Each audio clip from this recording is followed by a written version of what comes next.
चुनाव क्यों नहीं हो रहा? आप इलेक्शंस की बात कर रहे हैं, पूरी जम्मू कश्मीर की रीजनल पार्टी रोना रो रही है। चुनाव करवाओ, इलेक्शंस इलेक्शंस इलेक्शंस हर रोज। यहाँ पे कितना समय हो चुका है सर कि यहाँ पे 8-9 साल होने वाले हैं, इलेक्शन ही नहीं हो रहा है। ये पहली बदनसीब रियासत है जिसको यूटी बनाया गया। महाराजा हरि सिंह की इस रियासत को तोड़कर 2 हिस्सों में तकसीम किया गया। डोगरे जो हमारे भाई हैं उनसे उनका अधिकार छीनना गया। आज हमारे पास ना जमीनें ना नौकरियां हैं, हम तो अपने आप को यतीम महसूस करते हैं। ऐसी कोई बात नहीं है, नौकरियां कहीं छीनी नहीं गई है।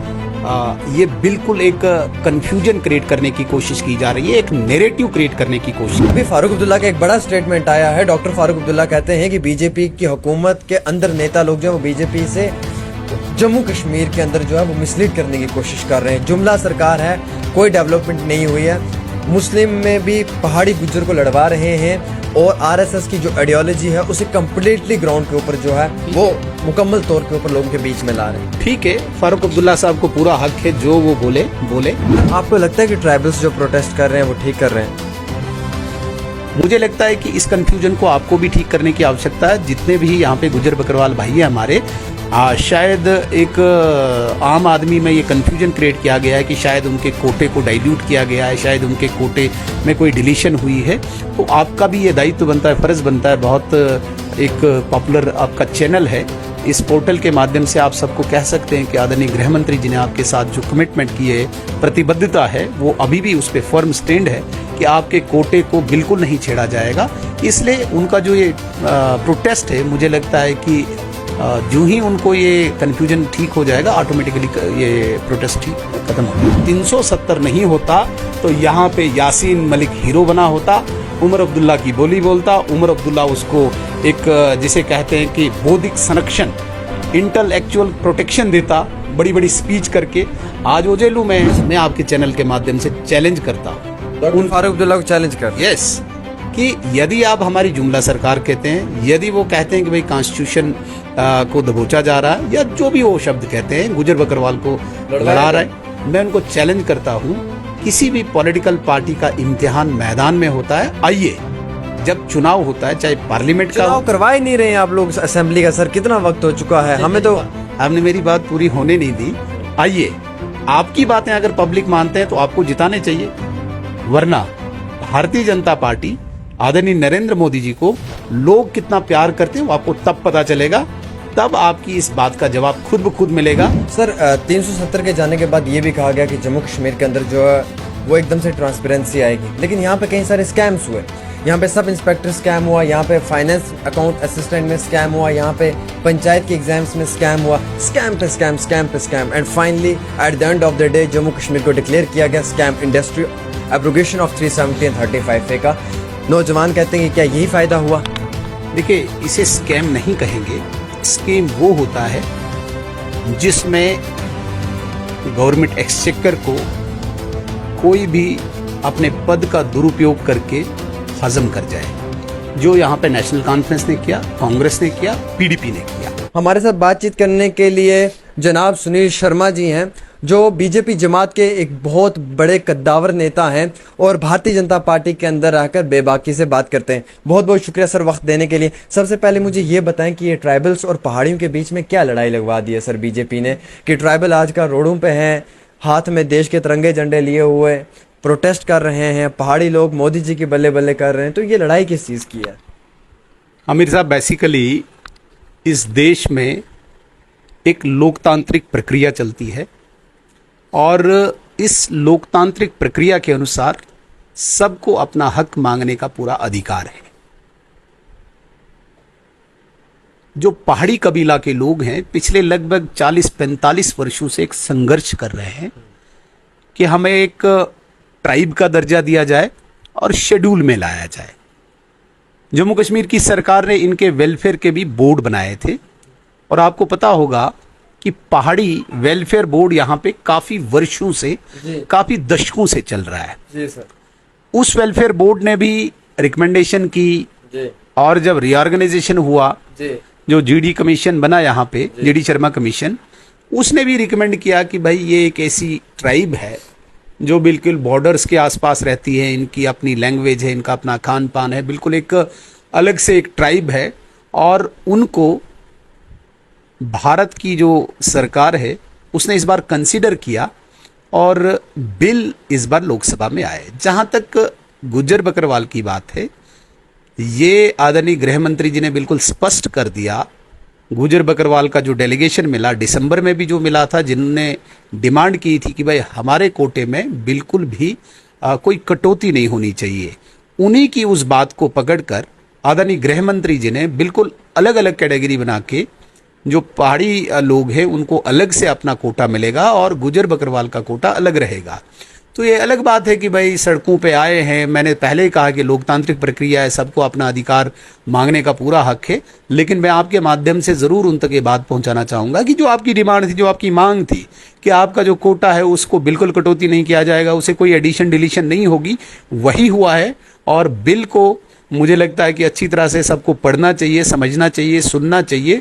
जितने भी गुज्जर बकरवाल भाई हैं हमारे, उनके कोटे को बिल्कुल भी कम नहीं किया गया है और पहाड़ी का जो अधिकार था, हक था, उनको मिला है। सर, जब गुज्जर बकरवालों को अलग से दिया गया है, पहाड़ियों को अलग से मिलेगा, तो फिर इसमें लड़ाई किस बात की है? कुछ लोग तो प्रोटेस्ट कर रहे हैं, आप क्या समझते हैं वो क्यों कर रहे हैं? जब सरकार कहती है कि जनाब हमने गुज्जर बकरवालों के साथ छेड़खानी नहीं करनी है, पहाड़ियों को अलग देना, तो बात खत्म वहीं पे हो जाती है, फिर उसके बाद भी ये सब क्यों?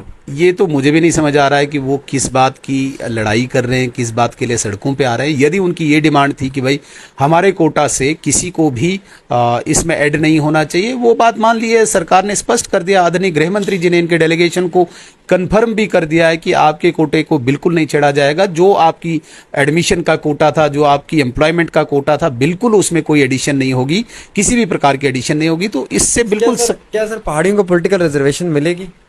देखिए, बाद की बात है, अभी जो लड़ाई है एक कॉमन मैन की लड़ाई है। देखिए, पॉलिटिकल रिजर्वेशन जो होती है 2 4 5 7 लोगों की होती है। मैं एक पॉलिटिकल पार्टी में हूं, मेरी इच्छा हो सकती है, मैंने चुनाव लड़ना है तो मैं पॉलिटिकल रिजर्वेशन की बात ज़्यादा करूंगा। एक आम जनमानस जो होता है, कॉमन मैन जो होता है, उसे नौकरी की बात होती है, ऐसे प्रोफेशनल कॉलेजेस में एडमिशन की बात होती है। तो अभी कॉमन मैन की बात है। पॉलिटिकल रिजर्वेशन तो सेकेंडरी चीज़ है, वो कब मिलती है, कैसे मिलती है, वो दूसरी बात कही जाएगी। लेकिन जो एक कॉमन मासेस की आवाज़ है, बात है, वो सिर्फ प्रोफेशनल कॉलेजेस में एडमिशन की है, एम्प्लॉयमेंट की है। तो पॉलिटिकल रिजर्वेशन अभी डिस्कस, जो जैसे आपने कहा नीट के एग्जाम्स होंगे या कल को और भी कॉम्पिटिटिव एग्जाम्स होंगे, उसमें एसटी का कोटा रहता था गुजर बकरवाल बच्चों के लिए, STGB शेड्यूल्ड ट्राइब गुजर बकरवाल। अब जो पहाड़ी एथनिक ग्रुप है, क्या इनका अलग है और STGB का अलग है? डेफिनेटली मैं ऐसा तो नहीं है कि नीट वाला बच्चा पहाड़ी वाला गुजर। आमिर साहब, मैं दोनों मीटिंग्स में था। जब पहाड़ी लोग थे, मैं भी बैठा था ऑनरेबल HM साहब के घर में, और जब गुजर बकरवाल का ग्रुप था, मैं दोनों ग्रुप्स में बैठा था। और दोनों में स्पष्ट कर दिया गया है, आदरणीय गृह मंत्री जी ने अपने मुख से कहा है कि जो आपके नीट के हैं या जिस भी प्रोफेशनल एंट्रेंस एग्जामिनेशन में जो आपका कोटा था, उसको बिल्कुल नहीं कोई ऐड किया जाएगा। पहाड़ी का अलग होगा, आपका अलग होगा। सर, फिर ये प्रोटेस्ट क्यों हो रहे हैं? फिर आपस में क्यों मिसकंफ्यूज किया जा रहा है, मिसलीड किया जा रहा है? मुझे लगता है कि चूंकि आपकी रीच बहुत ज़्यादा है आमिर साहब, आपको लोग बहुत सुनते हैं।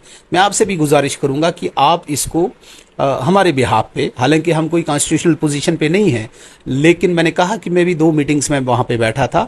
मैं being a general secretary of this party, मैं आपको ये वाजा करना चाहूँगा, आपकी जो रीच है, आपकी जो आवाज़ लोग सुनते हैं, आप भी ये कहिए, स्पष्ट कर दीजिए कि भाई आदरणीय गृह मंत्री जी ने डेलीगेशन में कह दिया, दोनों डेलीगेशंस में, चाहे गुजर बकरवाल कम्युनिटी का डेलीगेशन था, चाहे पहाड़ी ट्राइब का डेलीगेशन था, दोनों में स्पष्ट कर दिया कि आपके कोटे में बिल्कुल डिलीशन नहीं होगी। सर, जो एक्टिविस्ट हैं वो कहते हैं कि गुजर बकरवालों को ST इसलिए मिला था बिकॉज उन्हें सोशल स्टिग्मा था, वो इकोनॉमिकली एजुकेशनली बैकवर्ड थे, उनको समाज के अंदर एक तानाशाही थी, एक सोशल स्टिग्मा था, उस आधार पे मिला था। जिन लोगों को ये अब दिया जा रहा है, वो लोग राजपूत हैं, वो लोग एलाइट क्लासेस के लोग हैं, उन्हें ये कैसे दिया जा सकता? आमिर साहब, मैं खाना खा रहा हूँ, इसका एक कतई मतलब नहीं कि आमिर साहब नहीं खाए, ये अलग चीज़ है। हाँ, मेरी 2 रोटी से अगर मुझे रोटी काट के आपको दिया गया है, वो अलग चीज़ है। अब मैं कहूँ कि ये होना चाहिए, वो नहीं होना चाहिए, वो अलग चीज़ है। वो पूरी एक प्रक्रिया चलती है, एक प्रोसेस चलता है। आप ऐसा मानते हैं कि पॉलिटिकल स्टंट भी हो सकता है जो आजकल दिखाई दे रहा है, इलेक्शंस आने वाले हैं? हो सकता है, उसे रूल आउट नहीं किया जा सकता है। अच्छा सर, आज 5 अगस्त भी है, आपको पता है आज के दिन धारा 370 को हटाया था, मैडम महबूबा मुफ्ती कहती है मुझे डिटेन किया हुआ है घर के अंदर, मुझे निकलने की इजाज़त नहीं दी जा रही। उमर अब्दुल्ला जी कहते हैं जी मेरे ऑफिस को सील कर दिया पुलिस ने, आने जाने की इजाज़त नहीं दी जा रही है। सुनील शर्मा जी और इनकी पार्टी कहती हैं जी जम्मू कश्मीर में नॉर्मलसी है, क्लेम कर रहे हैं यहाँ पे सब खुशहाली है। अगर खुशहाली थी तो सर यात्रा क्यों सस्पेंड किया आज 5 अगस्त को? क्या खौफ था, डर था कि जम्मू कश्मीर के अंदर वही पहले जैसे हालात हैं, एनसी पीडीपी के लोगों को डिटेन करके रखना, क्या मकसद है इसका? पहले एक कॉमन आदमी की उस हैसियत से और एक पॉलिटिकल एनिमल की हैसियत से मैं आज के दिन को एक हिस्टोरिकल दिन मानता हूँ, एक ऐतिहासिक दिन मानता हूँ, जब संपूर्ण भारतवासी को एक गर्व आज के दिन महसूस होता है कि जिस कश्मीर को 370 के नाम पे अलगाववाद की आग में धकेल दिया था कुछ लोगों ने, कुछ पॉलिटिकल पार्टी ने, उस आग से निकाल के हमारी भारत की सरकार, आदरणीय नरेंद्र मोदी जी, आदरणीय अमित शाह जी ने पूरी दुनिया को ये दिखा दिया कि अलगाववाद के लिए कोई भी जगह यहाँ पे नहीं है, कोई स्पेस यहाँ पे नहीं है। किसी भी ऐसे तत्व को, किसी भी ऐसे एलिमेंट को बिल्कुल बर्दाश्त नहीं किया जाएगा जो भारत के इस जम्मू कश्मीर मुकुटमणि में रह के अलगाववाद की बात करेगा। वो 370 जो बीज बो रहा था, वो एक स्कूल था, वो एक इनका सिलेबस था 370, उस सिलेबस को ही जड़ से उखाड़ के फेंक दिया। ये एक हमारे लिए ये सही क्या डिटेन करना, महबूबा मुफ्ती को डिटेन किया? जहाँ तक बात आती है महबूबा मुफ्ती जी की या उमर अब्दुल्ला साहब की, देखिए ये मैं आपको बताऊंगा, जो भी सिस्टम होता है, जो भी एडमिनिस्ट्रेशन होती है, वो अपने हिसाब से कोई भी स्टेप उठाती है।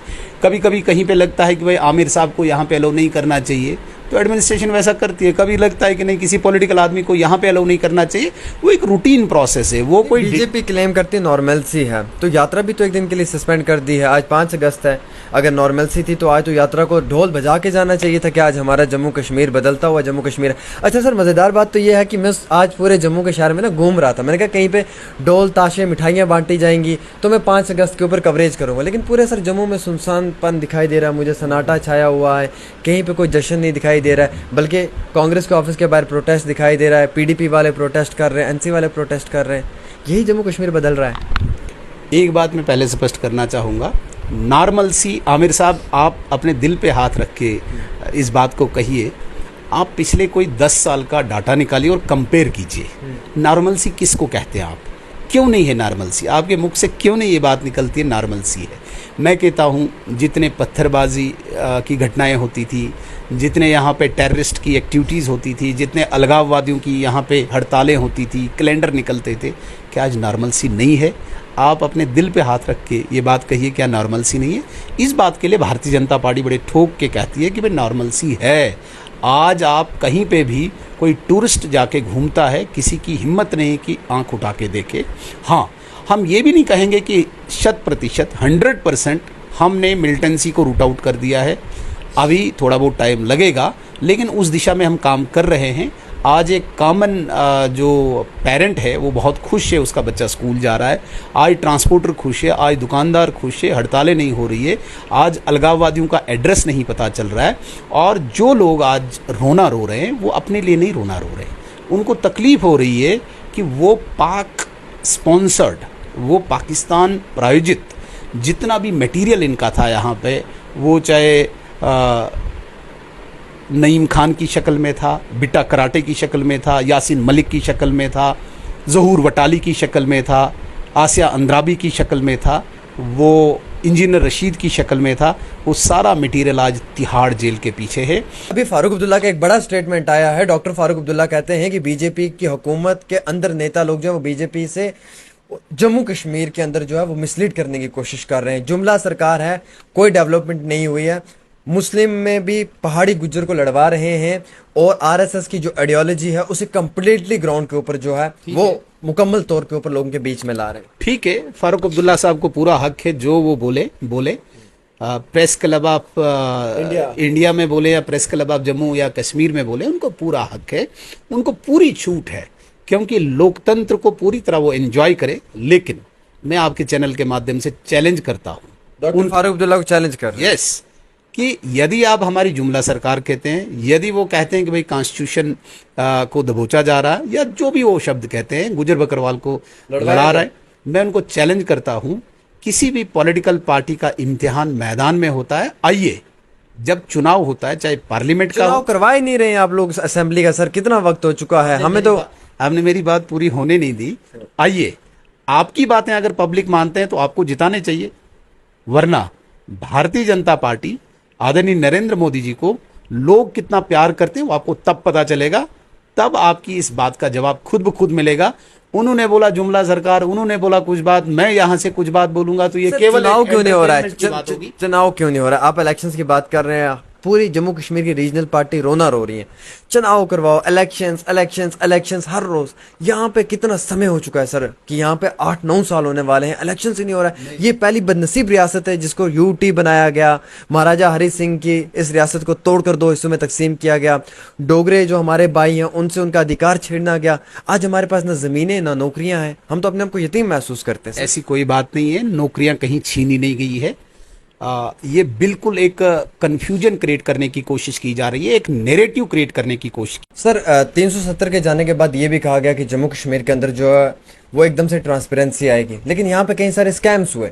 यहाँ पे सब इंस्पेक्टर स्कैम हुआ, यहाँ पे फाइनेंस अकाउंट असिस्टेंट में स्कैम हुआ, यहाँ पे पंचायत के एग्जाम्स में स्कैम हुआ। स्कैम पे स्कैम, स्कैम पे scam, and finally at the end of the day Jammu Kashmir को डिक्लेयर किया गया scam industry, abrogation of 370 and 35A का। नौजवान कहते हैं कि क्या यही फायदा हुआ? देखिए, इसे स्कैम नहीं कहेंगे। स्कीम वो होता है जिसमें गवर्नमेंट एक्सचेकर को कोई भी अपने पद का दुरुपयोग करके हजम कर जाए, जो यहाँ पे नेशनल कॉन्फ्रेंस ने किया, कांग्रेस ने किया, पीडीपी ने किया। ये पहले ही ऐसी एडमिनिस्ट्रेशन है जिसने स्कैम को उजागर करके रोका और इस पे इन्वेस्टिगेट किया। इसे स्कीम नहीं कहेंगे, इसे अंडर इन्वेस्टिगेशन इस वक्त जितना भी है, सब जुडिस है, अंडर इन्वेस्टिगेशन है। कहीं पे भी स्कीम होने नहीं दिया। जो स्कीम यहाँ पे हुए, यहाँ पे ठेके बेचे जाते थे, यहाँ पे जंगल बेचे जाते थे, यहाँ पे जमीनें बेची जाती थी। क्या रखा यहाँ पे इन्होंने? तो इसे हम स्कीम नहीं कहेंगे, ये ट्रांसपेरेंसी की ओर जा रहा है। इसीलिए अगर ट्रांसपेरेंसी नहीं होती, शायद इन पर इन्वेस्टिगेशन नहीं होती, इनको दबाया जाता और इन पे पैसे खाए जाते। सर आपको लगता है कि ट्राइबल्स जो प्रोटेस्ट कर रहे हैं वो ठीक कर रहे हैं?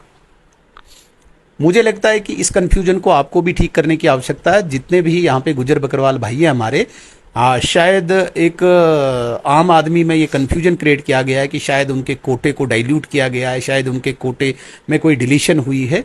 तो आपका भी ये दायित्व बनता है, फर्ज बनता है। बहुत एक पॉपुलर आपका चैनल है, इस पोर्टल के माध्यम से आप सबको कह सकते हैं कि आदरणीय गृह मंत्री जी ने आपके साथ जो कमिटमेंट की है, प्रतिबद्धता है, वो अभी भी उस पर फर्म स्टैंड है कि आपके कोटे को बिल्कुल नहीं छेड़ा जाएगा।